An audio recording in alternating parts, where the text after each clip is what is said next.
तिकडे धोपेश्वरमधील प्रस्तावित रिफायनरीच्या बद्दल शिवसेनेच्या भूमिकेत आता चांगलाच बदल झालाय. म्हणजे जवळपास युटर्न. स्थानिकांचा विरोध असतानाही शिवसेनेचे आमदार राजन साळवी यांनी रिफायनरी व्हायलाच पाहिजे अशी भूमिका घेतली. शिवसेनेच्या भूमिकेत अचानक झालेल्या बदलामुळे आता आश्चर्य व्यक्त केले जात आहे. स्थानिक ग्रामपंचायतीने रिफायनरीच्या विरोधात ठराव केला होता. शिवाय रिफायनरीच्या विरोधात आंदोलनही केलं होतं. गावकऱ्यांचा विरोध कायम असताना स्थानिक आमदार मात्र रिफायनरी प्रकल्प व्हायलाच पाहिजे अशी भाषा बोलू लागले.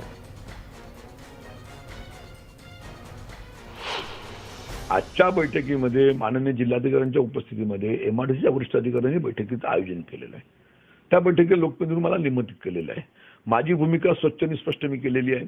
माननीय मुख्यमंत्री महाविकास आघाडीचे उद्धव ठाकरे साहेबांनी जेव्हा माननीय पंतप्रधानांना पत्र दिलं प्रकल्प होण्याच्या दृष्टीने, त्या अनुषंगाने त्या क्षणापासून माननीय शिवसेनेचे प्रमुख जेव्हा या पद्धतीचं पत्र देतात त्यावेळेला निश्चितपणे लोकांच्या हितासाठी, त्या भागाच्या हितासाठी हा निर्णय त्यांनी घेतला असेल असं माझं मत झाल्यामुळे स्थानिक आमदार म्हणून तिथले तरुणांना बेरोजगार नोकऱ्या मिळाव्या, कामं मिळावी, तिथला विकसित भाग व्हावा यासाठी मी भूमिका ती स्पष्टपणे जाहीर केलेली आहे.